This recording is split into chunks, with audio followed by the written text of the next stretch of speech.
नमस्कार, वंदे भारत, जय श्री कृष्ण। मित्रों, आर्थिक मोर्चे पर चीन भारत से आगे क्यों और भारत चीन से पीछे क्यों? मित्रों, मैं अर्थशास्त्री नहीं हूँ, लेकिन मैंने अपने राष्ट्र के राष्ट्रीय विचारों पर, राष्ट्र धर्म पर रिसर्च की है, गहन चिंतन मनन किया। किसी भी राष्ट्रीय समाज के लिए पैसा एक महत्वपूर्ण अंग है और भारत कभी सोने की चिड़िया था, यहाँ दूध दही की नदियां बहती थी, तो स्वाभाविक है कि भारत की अर्थनीति को भी समझना होगा। मैं हूँ डॉक्टर, लेकिन अपने राष्ट्र की अर्थनीति का डायग्नोज करने का प्रयास किया। भारत चीन से पीछे क्यों और चीन भारत से आगे क्यों? मनुष्य दुनिया का सबसे स्वार्थी प्राणी है। पैसे, धन संपदा, लोग, लालच, the human beings are the most selfish people of the universe. और रुपए पैसों की जब बात आती है तो उन समाजों की, उन देशों की, उन राष्ट्रों की अर्थव्यवस्था यानी रुपए पैसे का हिसाब किताब, रुपए पैसे का आना और जाना, उसकी प्लानिंग होती है। 1991 में नरसिम्हा राव की सरकार में जब सरदार मनमोहन सिंह वित्त मंत्री थे, चीन की जीडीपी थी 383 बिलियन डॉलर। तब भारत की जीडीपी थी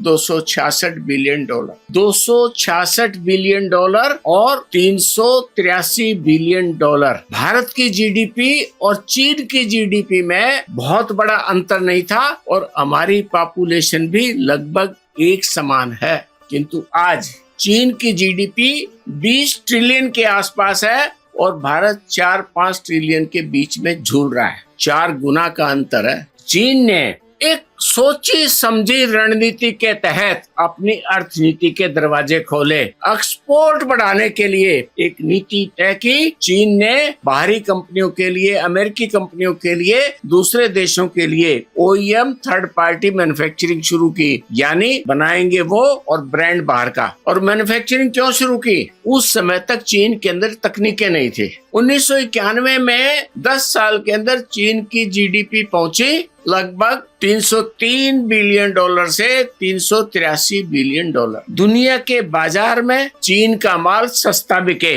अपने माल को दुनिया के बाजार में कम्पिटिटिव दर पे सबसे सस्ता बनाने के लिए सोची समझी रणनीति के तहत बोल्ड स्टेप लिया। चीन ने जानबूझकर अपने युआन का अवमूल्यन किया। युआन 2.46 युआन और यहाँ तक कि ₹1.5 तक 1.50 युआन USD के बराबर आ गया था। उसको गिरा करके 8.62 युआन तक गिरा दिया। उसका एक फोकस था, मुझे दुनिया के लिए बनाना है और एक्सपोर्ट करना है ताकि दुनिया की मैन्युफैक्चरिंग करके मेरे खजाने भर सके।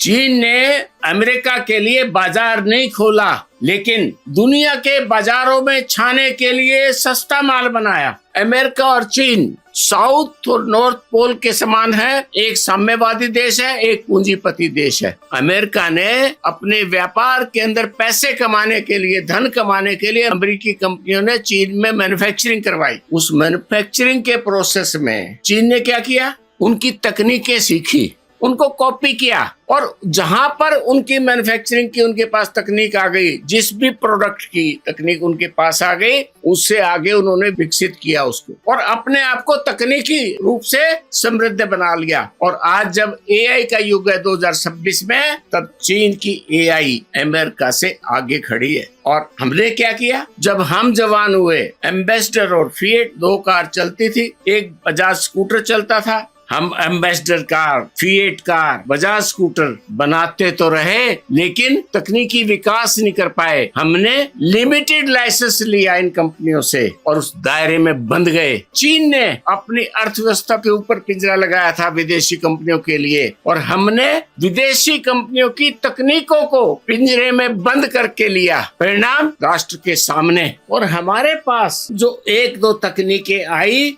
हम उनका फर्दर विकास नहीं कर पाए, हम उनको विकसित नहीं कर पाए। हम में और चीन में क्या अंतर है? हमने मैन्युफैक्चरिंग हब बनने की बजाय मल्टीनेशनल कंपनियों के लिए भारत के बाजार के दरवाजे खोल दिए। पूरे राष्ट्र में भारतीय बाजार पर मल्टीनेशनल कंपनियों का कब्जा हो गया। और सबसे बड़ी गलती क्या की? डॉलर और रुपए की विनिमय दर को बाजार के हवाले कर दिया।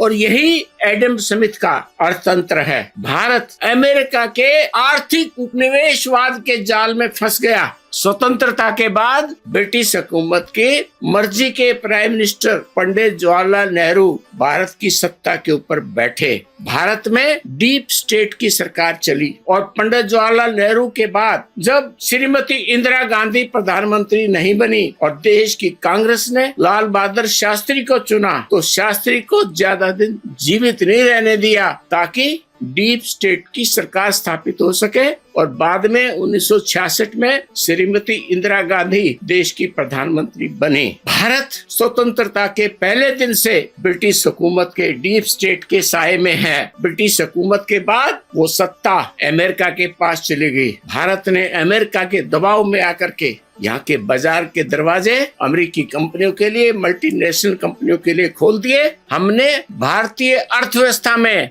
FDIs, फॉरेन इन्वेस्टमेंट, उनका हस्तक्षेप शुरू कर दिया। भारत की शेयर मार्केट पर FDI और FIs का दबदबा हो गया ताकि जब भी यहाँ से वापस जाएं, मल्टी टाइम कई गुना कमा करके जब चाहें अपने वापस पैसे निकाल लें। आज 2026 में ये FI और FDI अपने पैसे निकालने के दौर में है, इसलिए डॉलर के मुकाबले में भारत का रुपया कमजोर हो रहा है। हम में और चीन में, दोनों के अंदर जब हम कंपैरिजन करेंगे, चीन ने न भाषा छोड़ी, न संस्कृति छोड़ी, न मातृभाषा छोड़ी। जो कुछ किया चीनी भाषा में विकसित किया। उन्होंने इंग्लिश मीडियम के स्कूल नहीं बनाए, चीन और अंग्रेजी के बीच में दुभाषे विकसित किए ताकि दुनिया की बात को समझ सके।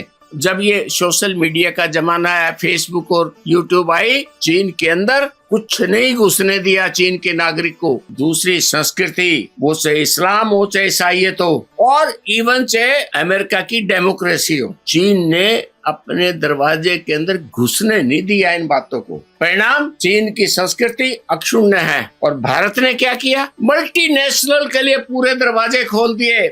अंग्रेजी पहनावा, अंग्रेजी बोली, इंग्लिश मीडियम स्कूल, अपनी मातृभाषा छोड़ी, अपने कपड़े छोड़े, उनके मैकडी और कोका कोला, और बाद में सोशल मीडिया, अपनी संस्कृति छोड़ी। हमने अपना सब कुछ बदल डाला, सब कुछ दांव पे लगा दिया और उसके बावजूद हम पहुंचे कहाँ? चीन तो दूसरे नंबर पे खड़ा है और कई सालों से है, और हम कहाँ पहुंचे? आज बड़ी मुश्किल से तीसरे नंबर की लड़ाई लड़ रहे हैं, लेकिन गैप है 4 गुना का। 1947 में जब हम आजाद हुए तब पूर्वी पाकिस्तान और पश्चिम पाकिस्तान, पूर्वी पाकिस्तान आज का बांग्लादेश, इन दोनों के बनने के बाद भारत की जनसंख्या थी लगभग 35 करोड़ और चीन की जनसंख्या थी 54 करोड़। भारत की जीडीपी थी 27 बिलियन डॉलर और चीन की जीडीपी थी 30 बिलियन अमेरिकन डॉलर। इनमें कोई बहुत बड़ा अंतर नहीं था। उस समय पूरी दुनिया की पॉपुलेशन थी 240 करोड़, उसमें 85 करोड़ पॉपुलेशन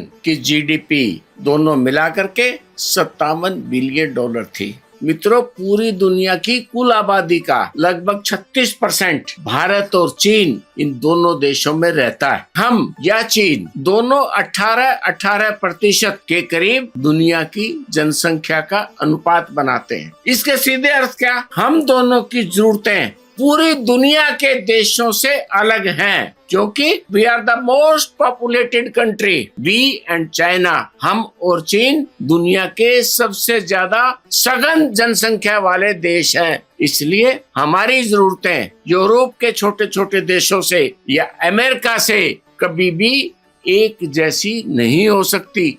मित्रों, चीन एक कम्युनिस्ट देश है। चीन की जनता को ना प्रॉपर्टी रखने का अधिकार था और ना ही उसकी जिजीविषा को, लाइफ एक्सपेक्टेंसी को उड़ान भरने का अधिकार था। वहाँ का समाज एक प्रकार से पिंजरे में बंद पक्षी के समान जी रहा था, बंधुआ मजदूरी कर रहा था। 1980 में चीन ने निर्णय लिया, हमें जीने के लिए अपनी अर्थव्यवस्था के दरवाजे खोलने पड़ेंगे।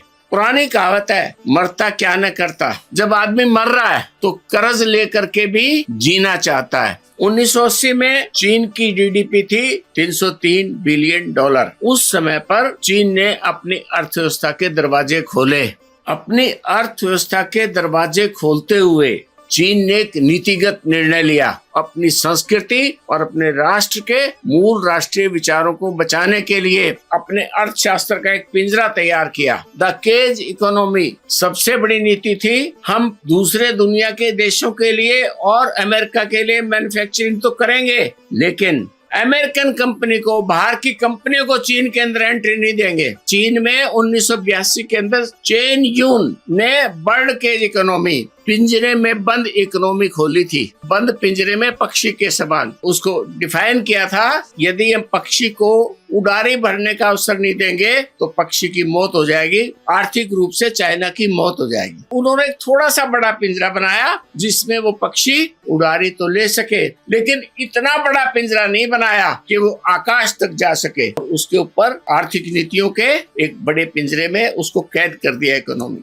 और इस बीच में बीते 30-35 सालों में चीन ने अपने आप को आर्थिक रूप से अति समृद्ध राष्ट्र के रूप में खड़ा किया और उस अमेरिका को आंखें दिखाने लगा, हुआ चीन मैं तुझे खा जाऊंगा। चीन को शेर किसने बनाया? अमेरिकी कंपनियों ने, अमेरिकी धन्ना सेठों के पैसे मजदूरी करके। और वो चीन आज अमेरिका को आंखें, इतनी मोटी मोटी आंखें दिखा करके अमेरिका के सामने खड़ा है। भारत और चीन में अंतर क्या है मित्रों? आंकड़े और इतिहास कभी झूठ नहीं बोलते। इतिहास वर्तमान और भविष्य में करेक्शन करने के लिए काम आता है। दुनिया का जो देश, दुनिया की जो कौम, दुनिया का जो राष्ट्र अपने इतिहास से सबक नहीं सीखता, उस सभ्यता का मिटना तय है। हमने दरवाजे खोले नहीं, और खोले आ जाओ सब कुछ, संस्कृति भी बदल दो, खाना पीना भी बदल दो, कपड़े भी बदल दो, सब कुछ बदल दो। पर उसके बावजूद भी हम चीन से 25% पे खड़े हैं। चीन ने पिंजरा लगा करके दरवाजे खोले,